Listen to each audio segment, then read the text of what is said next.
ಯಶಸ್ವಿ ಜೀವನಕ್ಕಿಂತಲೂ ಸಂತೃಪ್ತಿಯ ಜೀವನ ಲೇಸು. ಏಕೆಂದರೆ ಯಶಸ್ಸನ್ನು ಬೇರೆಯವರು ಅಳೆಯುತ್ತಾರೆ, ಸಂತೃಪ್ತಿಯನ್ನು ಅಳೆಯುವುದು ನಮ್ಮದೇ ಹೃದಯ ಮತ್ತು ಮನಸ್ಸು. ಆತ್ಮೀಯ ಸ್ನೇಹಿತರೆ, ಈ ದಿನ ರಾಷ್ಟ್ರೀಯ ಹಬ್ಬಗಳು ಎಂಬ ಪ್ರಬಂಧ ಲೇಖನದ ಬಗ್ಗೆ ತಿಳಿದುಕೊಳ್ಳೋಣ. ರಾಷ್ಟ್ರೀಯ ಹಬ್ಬಗಳು ಪೀಠಿಕೆ. ಪ್ರತಿ ರಾಷ್ಟ್ರಕ್ಕೂ ತಮ್ಮದೇ ಆದ ಹಬ್ಬಗಳಿವೆ. ಅವು ಜನಾಂಗೀಯ ಹಬ್ಬವಲ್ಲ.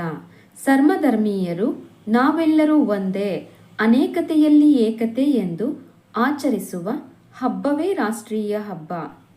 ಇದು ಯಾರೊಬ್ಬರ ಮನೆಯ ಹಬ್ಬವಲ್ಲ. ಇಡೀ ರಾಷ್ಟ್ರದ ಜನತೆ, ಎಲ್ಲ ಧರ್ಮೀಯರು ಒಟ್ಟಾಗಿ ಒಂದೇ ವೇದಿಕೆಯಲ್ಲಿ ಸಂಭ್ರಮದಿಂದ ಆಚರಿಸುತ್ತಾರೆ. ಇದಕ್ಕೆ ಭೇದ ಭಾವವಿಲ್ಲ. ಯಾರು ಬೇಕಾದರೂ ಪಾಲ್ಗೊಳ್ಳಬಹುದಾದ ಹಬ್ಬಗಳಾಗಿವೆ. ವಿಷಯ ನಿರೂಪಣೆ. ಪ್ರಜಾತಂತ್ರ ಭಾರತದಲ್ಲಿ ಹಲವಾರು ರಾಷ್ಟ್ರೀಯ ಹಬ್ಬಗಳನ್ನು ಆಚರಿಸಲಾಗುವುದು. ಅವುಗಳ ಬಗ್ಗೆ ತಿಳಿಯೋಣ. ಸ್ವಾತಂತ್ರ್ಯ ದಿನಾಚರಣೆ. ಬ್ರಿಟಿಷರ ಕಪಿಮುಷ್ಟಿಯಿಂದ ಭಾರತ ದೇಶವನ್ನು ಹಿಂಪಡೆದ ದಿನವೇ ಈ ಸ್ವಾತಂತ್ರ್ಯ ದಿನಾಚರಣೆ. ಈ ಒಂದು ಸುದಿನಕ್ಕಾಗಿ ಅನೇಕ ಮಹಾನ್ ವ್ಯಕ್ತಿಗಳು ತಮ್ಮನ್ನೇ ಅರ್ಪಿಸಿಕೊಂಡಿದ್ದಾರೆ. ಮತ್ತೆ ಕೆಲವರು ಸ್ವಾತಂತ್ರ್ಯ ಹೋರಾಟದಲ್ಲಿ ಜೈಲು ಶಿಕ್ಷೆಯನ್ನು ಅನುಭವಿಸಿ ದೇಶಕ್ಕೆ ಸ್ವಾತಂತ್ರ್ಯ ತಂದುಕೊಟ್ಟಿದ್ದಾರೆ. ಇಂತಹ ದಿನದಂದು ಸ್ವಾತಂತ್ರ್ಯಕ್ಕಾಗಿ ಹೋರಾಡಿ ಮಡಿದವರು, ತಮ್ಮ ತನುಮನವನ್ನು ಅರ್ಪಿಸಿದವರೆಲ್ಲರನ್ನು ನೆನೆದು ಅವರೆಲ್ಲರ ಆತ್ಮಕ್ಕೆ ಶಾಂತಿಯನ್ನು ಕೋರಿ ನಾವೆಲ್ಲರೂ ಒಂದೇ ಎಂಬ ಮನೋಭಾವನೆಯನ್ನು ಬೆಳೆಸಿಕೊಂಡು ಈ ಹಬ್ಬವನ್ನು ಸಂಭ್ರಮ ಸಡಗರದಿಂದ ಪ್ರತಿಯೊಬ್ಬರೂ ಆಚರಿಸುತ್ತಾರೆ. ಗಣರಾಜ್ಯೋತ್ಸವ.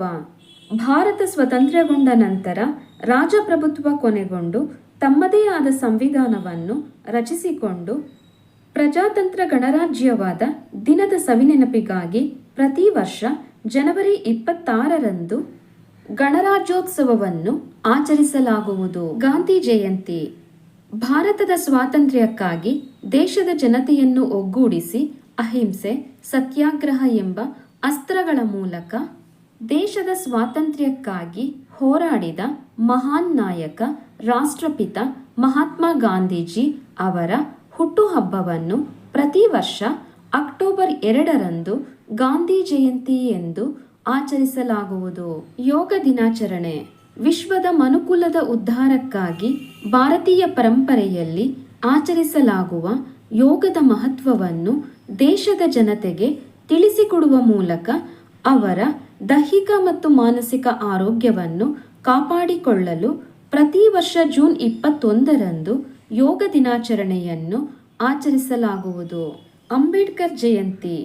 ತಮ್ಮ ವಿದ್ವತ್ತು ಮತ್ತು ಅಪಾರ ಅನುಭವದ ಮೂಲಕ ಹಲವು ಭಾಷೆ, ಹಲವು ಧರ್ಮ, ಹಲವು ಸಂಸ್ಕೃತಿಯನ್ನು ಹೊಂದಿ ಅನೇಕತೆಯಲ್ಲಿ ಏಕತೆಯನ್ನು ಸಾರುತ್ತಿರುವ ಭವ್ಯ ಭಾರತಕ್ಕೆ ಸಂವಿಧಾನವನ್ನು ರಚಿಸಿಕೊಟ್ಟ ಮಹಾನಾಯಕ ಡಾಕ್ಟರ್ ಬಾಬಾ ಸಾಹೇಬ್ ಅಂಬೇಡ್ಕರ್ ಅವರ ಜನ್ಮದಿನವನ್ನು ಪ್ರತಿ ವರ್ಷ ಏಪ್ರಿಲ್ 14ರಂದು ರಾಷ್ಟ್ರೀಯ ಹಬ್ಬವನ್ನಾಗಿ ಆಚರಿಸಲಾಗುವುದು. ಉಪಸಂಹಾರ. ಹೀಗೆ ದೇಶವು ಹೆಮ್ಮೆ ಪಡುವ ಘಟನೆಗಳನ್ನು, ದೇಶಕ್ಕೆ ಕೊಡುಗೆ ನೀಡಿದ ಮಹಾನಾಯಕರ ಜಯಂತಿಗಳನ್ನು ಮತ್ತು ದೇಶ ಮರೆಯದೇ ಆಚರಿಸಬೇಕಾದ ಆಚರಣೆಗಳನ್ನು ರಾಷ್ಟ್ರೀಯ ಹಬ್ಬಗಳನ್ನಾಗಿ ಪ್ರತಿ ವರ್ಷ ಆಚರಿಸುತ್ತಾ ಅದರ ಹಿಂದಿನ ವೈಶಿಷ್ಟ್ಯವನ್ನು ಮುಂದಿನ ಪೀಳಿಗೆಗೆ ತಿಳಿಸುವುದೇ ರಾಷ್ಟ್ರೀಯ ಹಬ್ಬಗಳ ಮಹತ್ವವಾಗಿದೆ.